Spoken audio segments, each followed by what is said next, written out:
피가 흐르는 이방 여인인 것을 이야기합니다.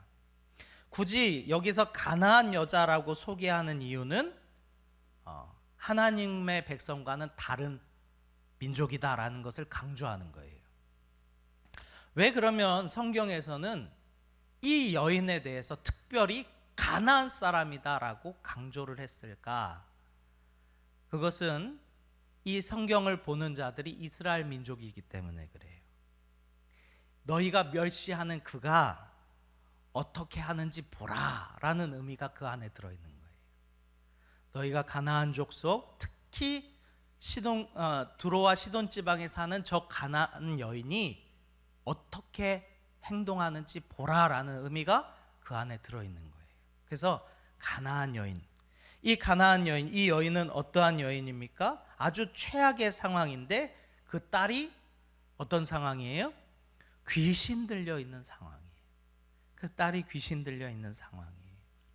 그러니까 아마 그 여인과 그 누구도 상종하지 않을 겁니다. 오늘날에는 이렇게 어떤 정신질환이나 어떤 장애를 가진 사람에 대하여 어떻게든 이 사회가 차별하지 않으려고 돕고 함께 하려고 하는, 치료하려고 하는 그런 시대예요. 그러니까 참 사실은 좋은 시대죠. 그러나 이 시대에는 그런 시대가 아니었습니다. 이 장애인들은 하나님의 저주를 받은 자들이고, 이 귀신 들려서 정신질환이 있는 자들은 상종도 하지 않은 그러한, 그런데 특별히 가나안 사람의 딸이에요. 그러니까 이스라엘 백성에게 있어서는 아무 상관도 없는 여자예요. 아무 상관도 없는 딸이에요. 그런데 예수님께서는 이 성경을 볼 이스라엘 백성들에게 이 여인이 어떻게 하는지 보라고 적어 놓은 거예요. 자, 오늘 말씀에 보면 이 여인은 정말로 최악의 상황에 처해 있는 것을 봅니다. 저는 사람들을 볼 때에 그런 걸 봐요. 그 사람이 처해 있는 상황에 따라서 그 상황이 최악이면 최악일수록 극단적인 두 가지의 형태의 모습이 나타나는 것을 봐요. 그러니까 어떤 사람은 이제 어렸을 때부터 가정 폭력을 당한 사람, 아버지로부터 술 먹고 매 맞은 사람. 그런데 그런 사람은 극명하게 갈립니다. 똑같은 사람이 되든지 아니면 완전 반대 사람 되든지. 그런데 어떤 사람이 되는 게 더 어려울까요? 완전 반대의 사람이 되는 게 더 어려워요. 그런 환경과 상황에 처하다 보면 그 사람은 그런 상황과 환경을 탓하게 됩니다. 그리고 나도 어쩔 수 없다라고 생각해요. 그리고 자신도 크게 되면 똑같은 사람이 됩니다. 근데 간혹 진짜로 그 가운데서 특이한 사람이 튀어나오는데 정반대로 사는 사람이에요. 왜요? 너무 싫었거든요. 그 고통이 너무 괴로웠거든요. 그래서 나는 어떻게든 좋은 부모가 될 거야. 나는 우리 아버지와 같이 살지 않을 거야 라고 하며 악착 같은 마음을 가지고 새롭게 거듭나는 사람도 있더라라는 거예요. 오늘 이 여인은 어떠한 사람일까? 우리가 보통 어떤 사람들을 향해 보며 감탄합니까? 그런 모든 어려움과 상황, 힘든 것들을 극복하며 이겨내는 사람들을 보면서 우리가 감탄하지 않습니까? 그러면서 우리도 동경하게 돼요. 야, 나도 저런 사람 돼야겠다. 근데 이것이 세상의 법칙뿐만 아니라 믿음 가운데서도 그러하다라는 거예요. 믿음 가운데서도 그러하다라는 거예요. 오늘 참 희한하게도 이 가나안 지방의 여인이, 가나안 사람의 여인이 그런 믿음을 가졌어요. 우리가 잘 알듯이 원래 영웅이라는 것은 태평성대에 나타나지 않습니다. 영웅은 언제 태어납니까? 난세에 태어나요. 그러면 진짜 이 사람이 믿음을 가지고 있느냐 안 가지고 있느냐는 평안할 때 나타나지 않아요. 그 사람이 엄청난 곤경과 어려움에 처했을 때 그 그 사람의 믿음의 진가가 나타나는 거예요. 우리도 마찬가지입니다. 우리는 어떻든 신앙에 핍박이 없잖아요. 믿음 생활하는데 아무 문제 없잖아요. 문제가 닥쳐봐야 그 사람의 믿음을 볼 수 있다 이 말이에요. 물론 이 자리에 계신 분들은 안 나오신 분들보다 낫겠죠. 그러나 우리 또한 더 어려운 상황에 처해 봤을 때 그 사람의 믿음이 진짠가 가짠가가 드러난다라는 거예요. 오늘 이 가나안의 여인은 정말로 절망 가운데 있을 때 그 믿음이 어떻게 드러나는가, 그 믿음의 진가가 어떻게 드러나는가를 절실하게 보여주는 이방 여인이다라는 거예요. 이방 여인. 자, 오늘 말씀해 보니까 22절에 보니까 한 가나안의 여자가 예수님께서 그 지역에 오셨다는 이야기를 듣고 소리를 지릅니다. 소리를 고래고래 질러요. 주 다윗의 자손이여 나를 불쌍히 여겨 주소서. 여러분, 이 절규가 어떨 것 같아요? 그냥 대충 예수님 나 좀 도와주세요 이 정도일 것 같아요? 아니요. 악의 악을 쓰며 예수님께서 혹시 못 들으셨을까 봐 예수님 하고, 제 목소리가 커서 제 마음대로 못 내니까 알아서 들으세요. 예수님 하고 간절하게 부르지 않았겠어요? 왜요? 지금 누구의 생명이 달렸어요? 내 딸의 생명이 달린 거예요. 내 딸의 생명이 달린 거예요.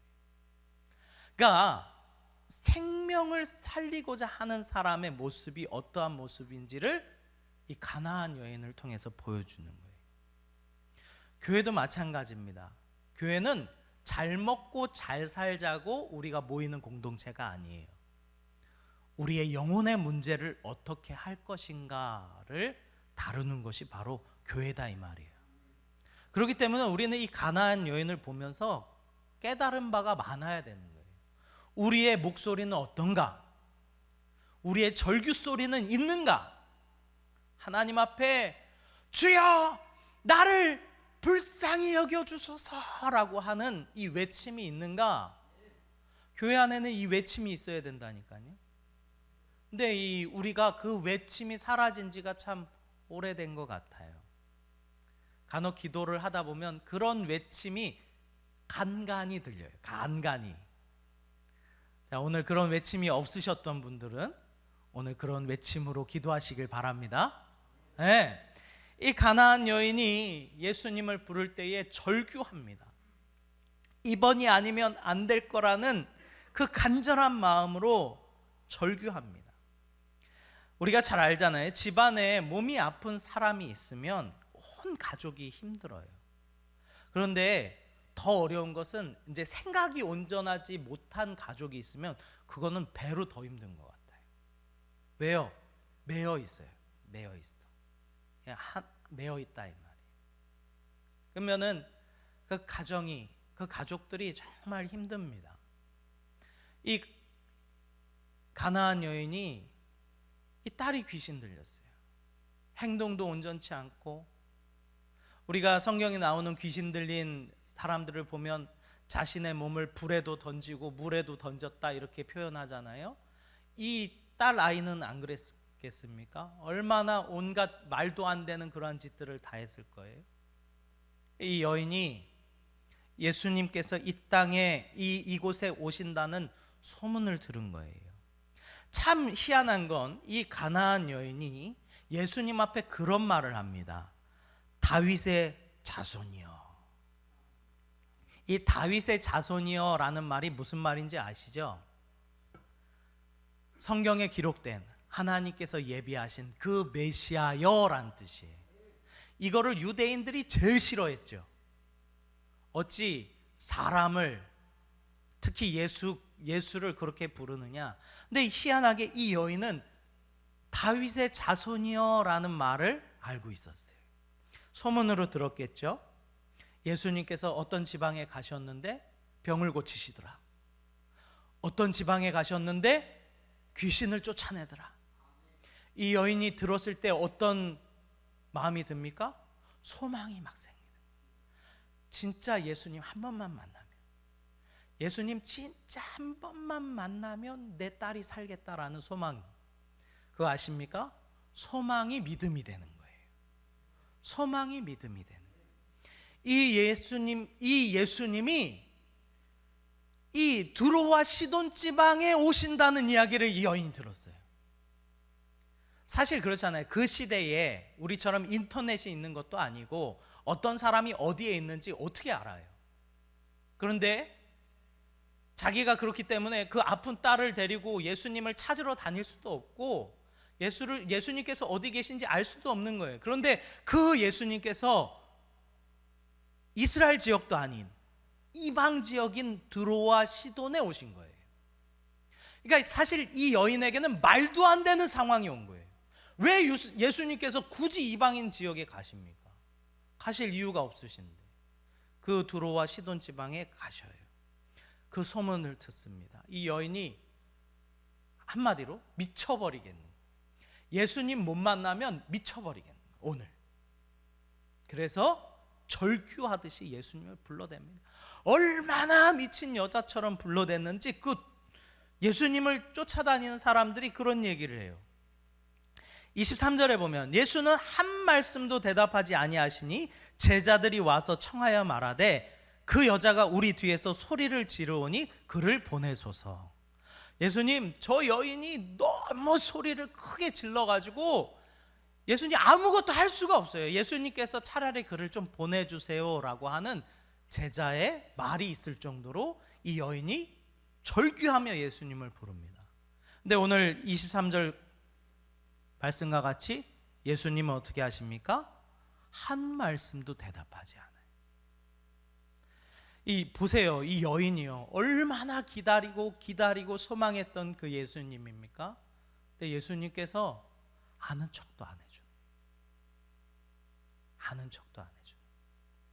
자존심 상할 만하죠. 근데 우리는 잘 알아야 돼요. 간절함이 그 자존심을 이겨야 돼요. 그래야 예수님을 만날 수 있어요.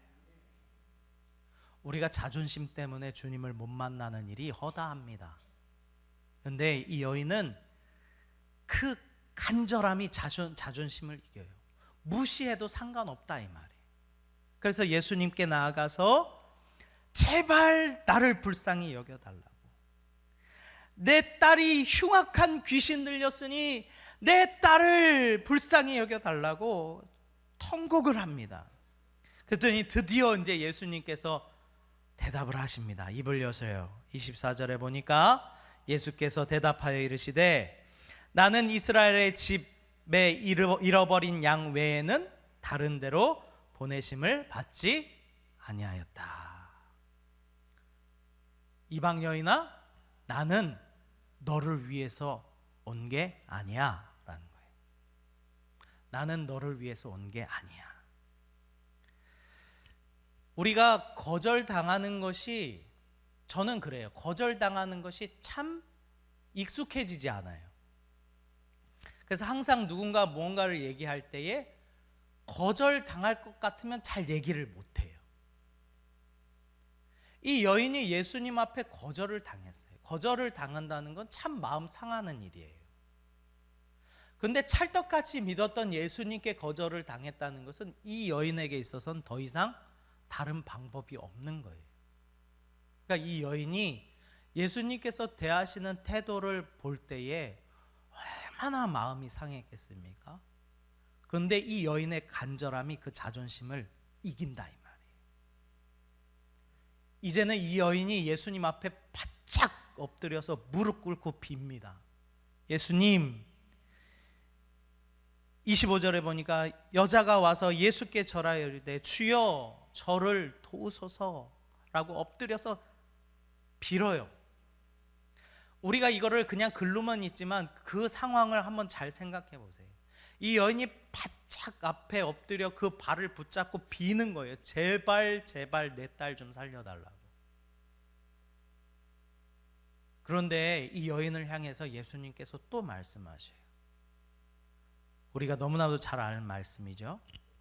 대답하여 이르시되 자녀의 떡을 취하여 개들에게 던짐이 마땅하지 아니하다. 이 정도면 예수님이 지금 3번 거절한 거예요. 대답 안 하고, 그 다음에 너를 위해서 온 게 아니야 라고 말씀하시고, 내가 어떻게 개에게 주냐 라고 하는 거절이에요.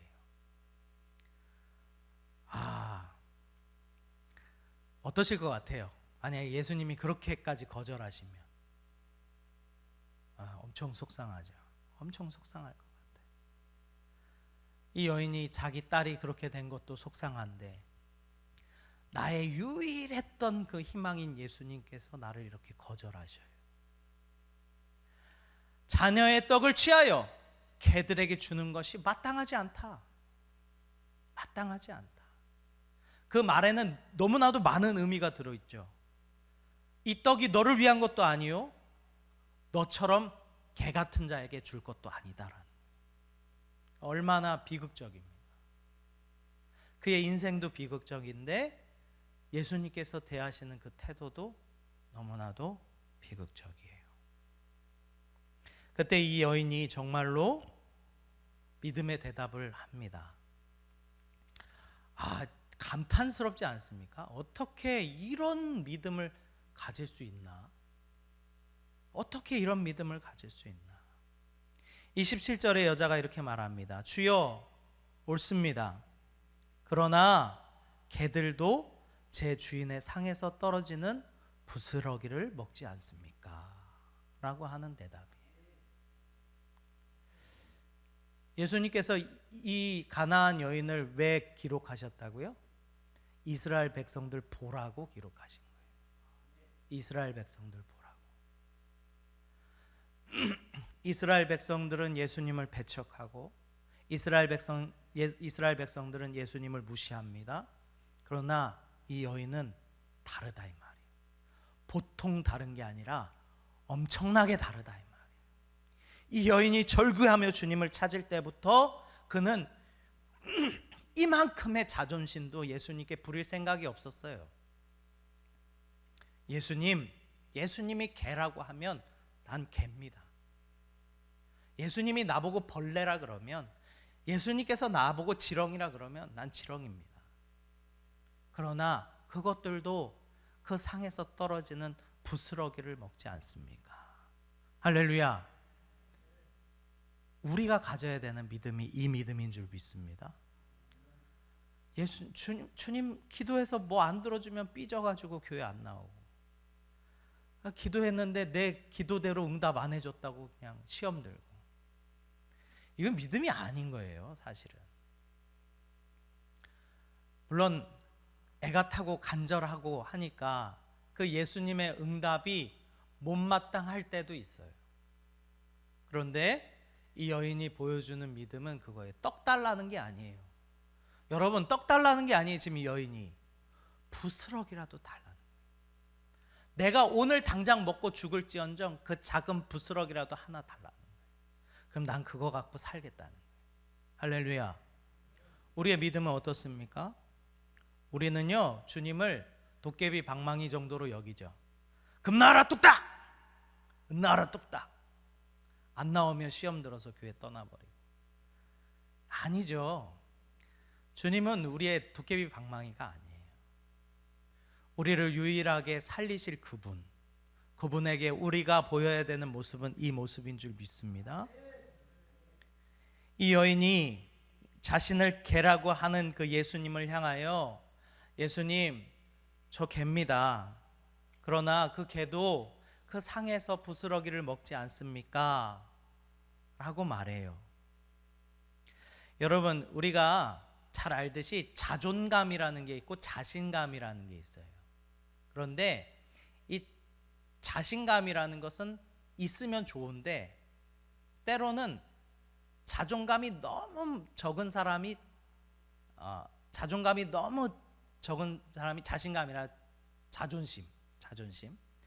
어떤 사람은 자존심이 되게 높은데 그것은 사실은 자신의 낮은 자존감을 감추기 위해서 그렇게 하는 경우가 많아요. 그래서 이 자존심이 강한 사람은 자신이 무시를 당하면 엄청나게 큰 화를 냅니다.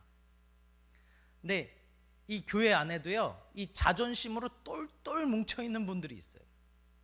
그래서 뭔가 좀 싫은 소리 하나 삑 하고 내 마음에 안 드는 소리 하나 삑 하면 갑자기 막 불같이 화를 냅니다. 자, 옆에를 보세요. 누가 그런 사람인가 한번 봐보세요. 우리에게 있어서 자존심이 필요한 게 아니에요. 우리에게 무엇이 필요하냐면 자존감이 필요해요. 자존감은 어떤 마음이냐면 아무리 짓밟혀도 꺾이지 않는 마음이 자존감이에요. 이 여인이 딱 그런 모습인 거예요. 예수님 앞에 그렇게 짓밟혔어요. 너는 개라 말했어요. 그런데 이 여인이 괜찮다는 거예요. 주님께서 나 개로 부르시면 개라고 하셔도 된다는 거예요. 그 대신 내게 내려주실 그 부스러기 같은 은혜에 달라는 거예요. 할렐루야. 우리가 예수님 앞에 자존심 부릴 게 있습니까? 우리가 교회 안에서 자존심 부릴 게 있습니까? 이게 왜 나 없이 진행이 됐어? 왜 이거 나한테 미리 얘기 안 했어? 그래서 엎어지는 일들이 얼마나 많은 줄 아십니까? 주님의 일인데도 불구하고 나한테 얘기 안 했다고 엎어지고, 나한테 확인 안 했다고 엎어지고, 이게 참 얼마나 그렇습니까? 교회 안에서 우리가 잘 알아야 돼요. 자존감이 높은 사람은요, 다른 사람이 아무리 나를 낮게 여겨도 꺾이지 않습니다. 무너지지 않아요. 그것이 내면이 강한 사람이에요. 내면이 강한 사람.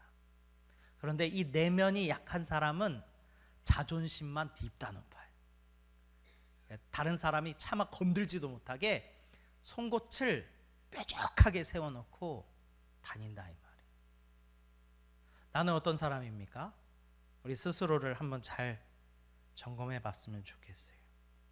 예수님 입장에서는 그런 생각도 있으셨던 것 같아요. 왜 이 여인의 부르짖음에 응답하지 아니하셨는가?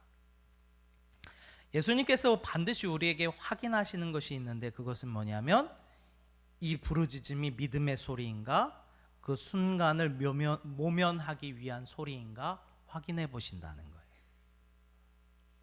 우리는 어려운 상황에 처하면 절규하며 주님 부릅니다. 그죠? 그러나 사람들이 흔히 쉽게 빠지는 게 뭐냐면 그 일이 해결되면 달라져요, 행동이. 이게 문제라는 거예요. 예수님께서는 이 여인에게 그것을 철저하게 확인시켜 주신 거예요. 3번이나 거절하면서도 그래도 너에게는 나밖에 없느냐라는 거예요. 오늘 우리도 마찬가지입니다. 우리에게 예수님밖에 없는 줄 믿습니다. 예수님밖에 없는 줄 믿습니다. 뭐 어디 다른 불교라도 다시 가실 겁니까? 부처라도 붙잡고 구원해 달라고 외칠 겁니까?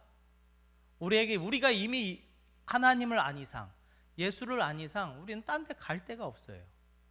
예수님 말고는 답이 없다 이 말이에요.